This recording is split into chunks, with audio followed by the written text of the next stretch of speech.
Open a live flight tracking map, and the sky appears almost crowded. Aircraft cross North America in every direction. Europe is covered in dense streams of traffic. Routes connect the Middle East, Asia, and Australia in a vast global network. At almost any moment, thousands of commercial flights are moving across the planet.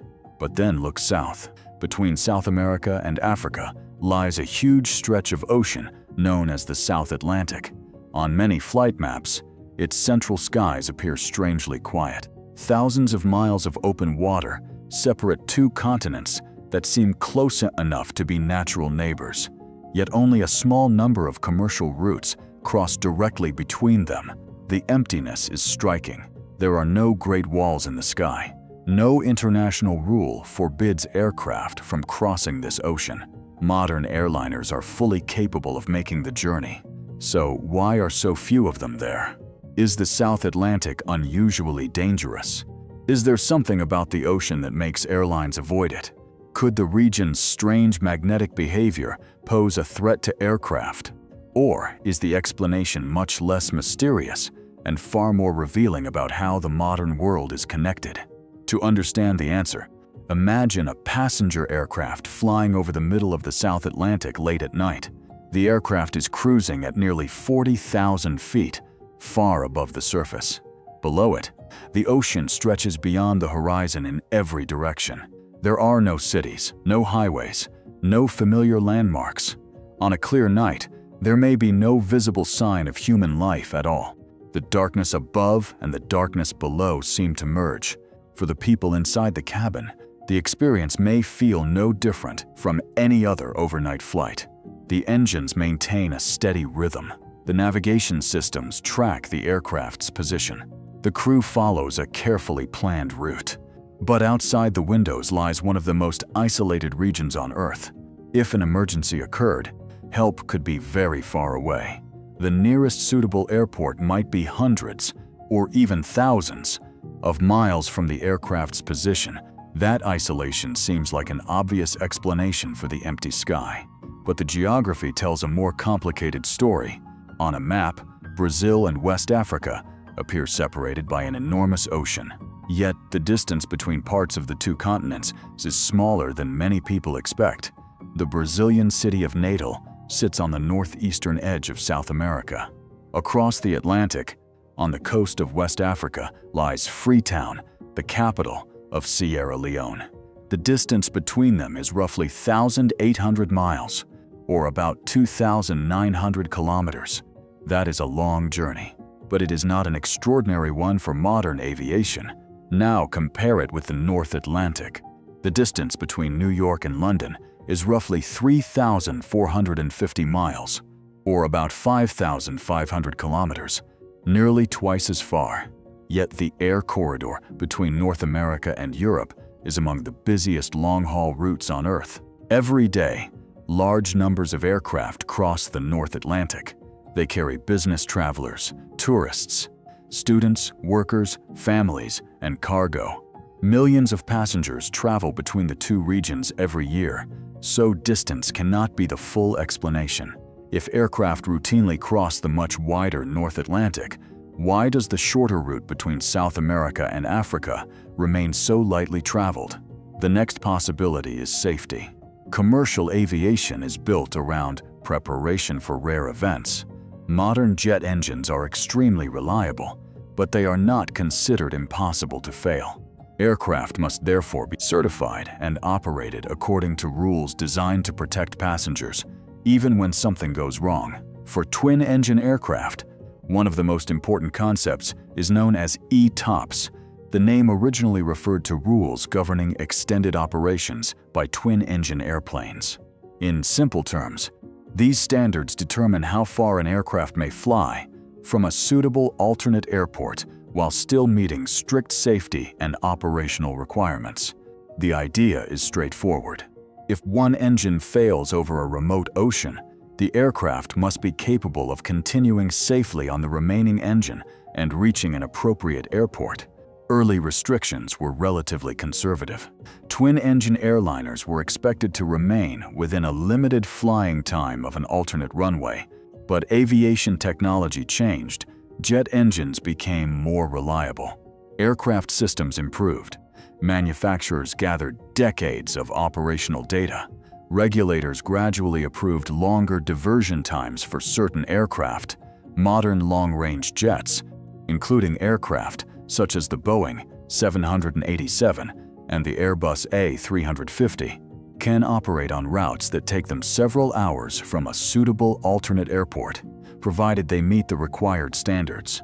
That means the South Atlantic is not beyond the reach of modern aviation, and aircraft already cross it. Direct services have connected cities such as Sao Paulo and Johannesburg. Flights have also linked Brazil with Cape Town, Addis Ababa, Luanda, and other destinations in Africa. Some of these routes cover far greater distances than the shortest crossing between Brazil and West Africa. The South Atlantic is not forbidden. It is not impossible. And airlines do not treat every flight across it as an extraordinary risk. Still, the region is remote. There are relatively few airports in the middle of the ocean, and some of the available runways are limited by geography, infrastructure, or access. One of the best-known islands in the South Atlantic is St. Helena. It is one of the most isolated inhabited places on Earth. For centuries, its distance from major population centers made it difficult to reach. That isolation was precisely why the British government selected it as the place of exile for Napoleon Bonaparte after his final defeat. Far from Europe, surrounded by open ocean, St. Helena offered little possibility of escape. Today, the island has an airport, but its location remains a reminder of how remote the central South Atlantic can be. Farther north lies Ascension Island. The island has a long runway and has played an important strategic role for military operations. However, it is not a typical commercial hub serving large numbers of scheduled passenger flights. Near Brazil is Fernando de Noronha, an island archipelago with an airport, but it is also limited in size and capacity compared with major international hubs. Beyond these locations, much of the ocean offers nothing but water. The South Atlantic is also extremely deep. In some areas, the seafloor lies several miles below the surface. Mount Everest, the tallest mountain above sea level, would disappear beneath the water in the deepest parts of the ocean. The scale is difficult to imagine. For pilots, however, the absence of airports does not automatically make the route unusable. It simply requires careful planning, appropriate aircraft, suitable alternates, and compliance with operational rules. The mystery remains. If modern aircraft can cross the ocean safely, why are so few flights doing it? At this point, another explanation begins to sound more convincing. High above the South Atlantic is one of the strangest features of Earth's magnetic environment. It is called the South Atlantic Anomaly. Earth is surrounded by a magnetic field generated deep within the planet. This field extends far into space and helps shape the environment around Earth. One of its most important roles is interacting with charged particles arriving from the Sun and from deeper regions of space. Earth's atmosphere also provides powerful protection. Together, the atmosphere and magnetic field help shield life from much of the radiation that would otherwise reach the surface. But Earth's magnetic field is not perfectly uniform. Over the South Atlantic and parts of South America, the magnetic field is weaker than it is in many other regions. The result is the South Atlantic Anomaly. In this area, energetic particles trapped in Earth's radiation belts can come closer to the planet than they do elsewhere. For satellites, that can create real problems. When spacecraft pass through the anomaly, their electronic systems may experience unusual behavior. Instruments can produce errors. Computer systems may be affected. Sensitive equipment may be temporarily turned off to reduce the risk of damage or corrupted data. The region has become important enough that space agencies monitor it closely. Astronauts have also reported seeing brief flashes of light while traveling through regions where energetic particles interact with the human visual system. These flashes can occur even when the eyes are closed. The South Atlantic Anomaly is real. Its effects on spacecraft are real. and it lies above the same general region where commercial flight routes appear unusually sparse. The connection seems almost too obvious. Perhaps airlines avoid the South Atlantic because of radiation. Perhaps the region is safe for people on the ground, but dangerous for aircraft. Perhaps the anomaly explains the empty sky. But there is a critical difference between an aircraft flying at 40,000 feet and a satellite traveling hundreds of miles above Earth. Between them lies the atmosphere. Air is not empty space. The atmosphere contains enormous amounts of matter, and that matter absorbs and scatters many high-energy particles. The radiation environment experienced by a satellite is fundamentally different from the environment experienced by a commercial aircraft. Aircrew and frequent flyers are exposed to increased levels of cosmic radiation compared with people at sea level. That is true on many long-distance routes, especially at high altitudes and near the poles. But the South Atlantic anomaly does not create the kind of extreme radiation hazard that would make ordinary commercial flights impossible. Scientists have investigated the question directly. In the early 2022s, researchers conducted airborne measurements over the South Atlantic region. Specialized instruments were carried aboard an aircraft flying at commercial aviation altitudes. The goal was simple: measure the radiation environment where passenger aircraft actually operate. The results did not reveal the dramatic increase many people expected. The anomaly is a major concern for satellites, because those spacecraft operate above much of Earth's protective atmosphere. At airline cruising altitudes, the situation is very different. The atmosphere provides substantial shielding. The South Atlantic anomaly may be a serious engineering challenge in space, but it is not the reason commercial aircraft avoid the region. Once again, the obvious explanation fails. The distance is manageable. Modern aircraft can safely cross the ocean. The limited number of alternate airports creates operational challenges, but does not prevent flights. The magnetic anomaly affects satellites far more than airliners. And yet the sky remains relatively quiet. To find the answer, the story has to move backward. Almost a century ago, the South Atlantic was not seen as an empty frontier. It was a route of exploration. During the early age of long-distance aviation, pilots were searching for ways to connect continents that had previously been separated by weeks of sea travel. In 1922, Portuguese aviators Gago Coutinho and Sacadura Cabral completed the first aerial crossing of the South Atlantic. Their journey from Portugal to Brazil was not a single uninterrupted flight.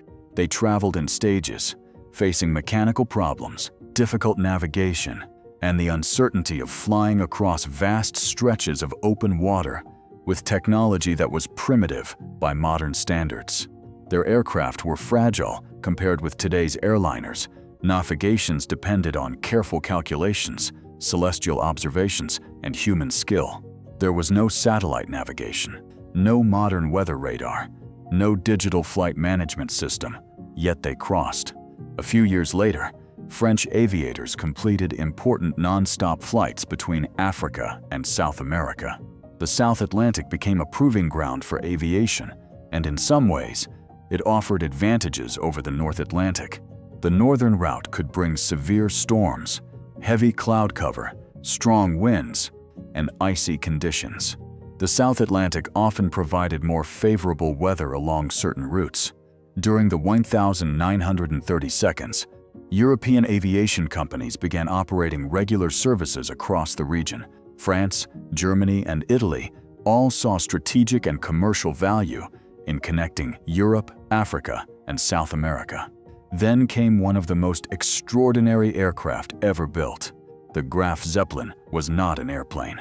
It was a rigid airship, an enormous structure filled with lifting gas and powered by engines mounted along its sides. Inside were passenger cabins, dining areas, lounges, and observation spaces. The experience was closer to traveling aboard a floating hotel than sitting inside a modern airliner. Between 1931 and 1937, the Graf Zeppelin made regular journeys between Germany and Brazil. Passengers crossed the South Atlantic in an aircraft larger than many buildings. The route was not empty. It was part of a growing international network. That history creates an even deeper mystery. A century ago, when aircraft were slower, less reliable, and far more difficult to navigate, aviation activity connected the two sides of the South Atlantic. Today, with satellite navigation, advanced weather forecasting, efficient jet engines, and aircraft capable of flying halfway around the world, the same skies appear far quieter. Technology improved, but the route lost much of its traffic. Why? The answer is not hidden in the ocean. It is not written in the magnetic field. It is found in the economics of air travel. Airlines do not create routes simply because two cities are close together.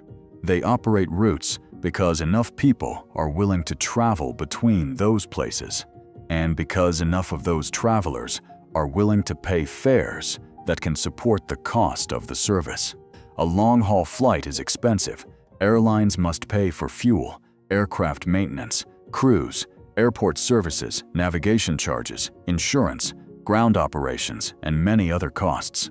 A route may look geographically logical and still fail financially. An aircraft does not earn money because it is flying. It earns money because seats are filled and cargo space is used. Some passengers are especially important to long-haul economics. Business travelers often pay higher fares for flexible tickets and premium cabins. Their spending can help make a route profitable, even when many economy seats are discounted. That is one reason the North Atlantic is so heavily connected. The United States, Canada, and Europe contain some of the world's largest and wealthiest economies. Major financial centers sit on both sides of the ocean. Businesses operate across borders. Universities attract international students. Tourism moves in both directions. Millions of people have family ties across the Atlantic. There is constant demand. The route between New York and London is not busy merely because the two cities are important. It is busy because enormous numbers of people have reasons to travel between them. The same pattern appears across the entire region. Flights connect Boston with Dublin, Toronto with London, Chicago with Frankfurt, Atlanta with Paris, and dozens of other city pairs. The North Atlantic is not simply an ocean between continents. It is a bridge between deeply connected economies and populations. The South Atlantic tells a different story. South America and Africa are home to enormous populations. Together, the two continents contain billions of people, but population alone does not determine the number of flights. The demand for long-distance air travel depends on income, trade, migration, tourism, business relationships, and the networks that connect people across borders. For much of modern history, South America and Africa developed stronger economic relationships with regions outside their immediate transatlantic neighborhood. Many African countries built major trade connections with Europe, North America, China, and the Middle East. South American economies developed strong links with North America, Europe, and Asia. Trade between Africa and South America exists and has grown in some areas, but it has generally been smaller than the commercial relationships both continents maintain with other parts of the world. That matters because cargo can help support long-haul routes. When trade is limited, airlines lose one of the sources of revenue that can make a difficult route viable. But economics is only part of the answer. The deeper explanation involves people. Air routes follow human connections. People cross oceans to visit family. Pack rents travel to see children living abroad. Students return home during holidays. Workers fly between the countries where they earn a living and the communities where they were raised. Friends attend weddings. Families gather during emergencies. Migration creates long-term demand. A large diaspora can support flights for generations. Look at the global map of migration, and the pattern becomes clearer. Large numbers of people from South America live in North America. Large African communities live in Europe. These connections create powerful travel corridors. A person born in Brazil may have relatives in the United States or Canada.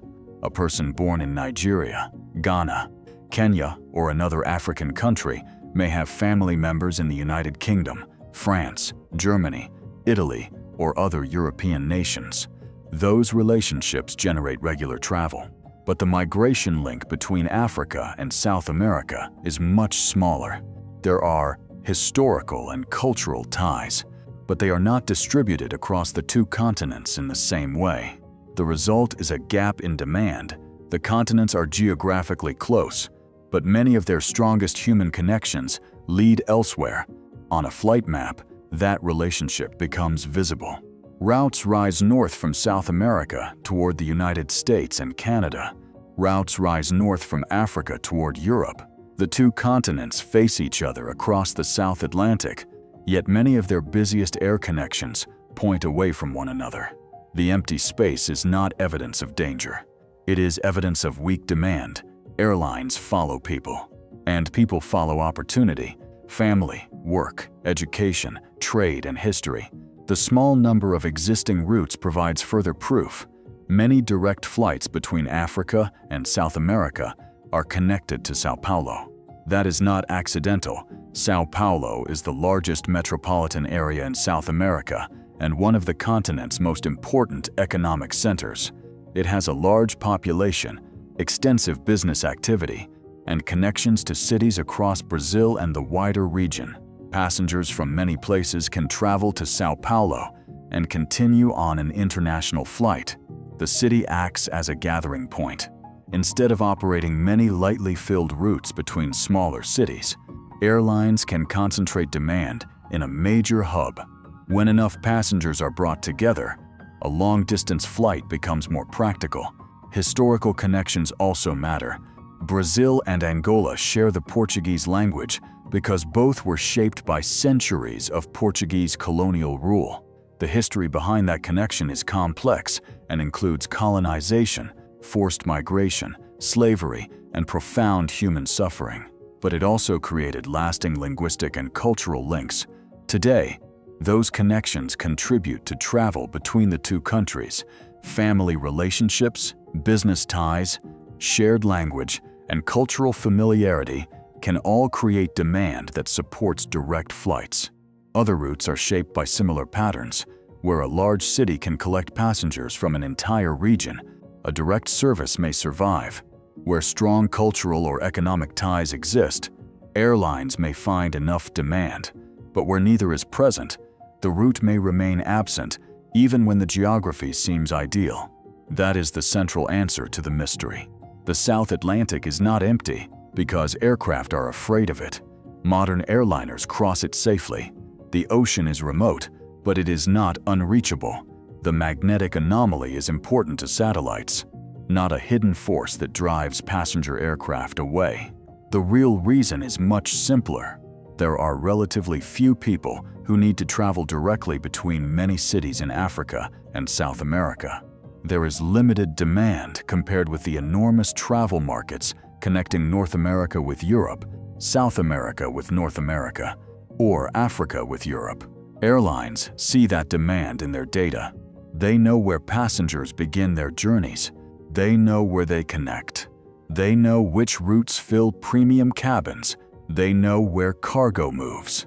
And they know which flights can support the cost of operating every day. The map of global aviation is therefore more than a map of aircraft. It is a map of money. It is a map of migration. It is a map of family relationships. It is a map of history. A busy route reveals that two places are connected in ways that geography alone cannot explain. An empty route may reveal the opposite. Two regions can sit relatively close to one another and still remain economically and socially distant. The South Atlantic is one of the clearest examples. Its dark waters appear mysterious from above. The ocean contains isolated islands, deep trenches, and vast areas far from any airport.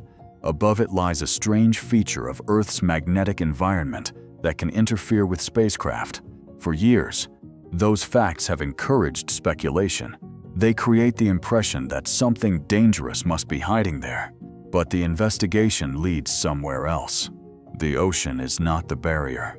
The atmosphere is not the barrier. The magnetic anomaly is not the barrier.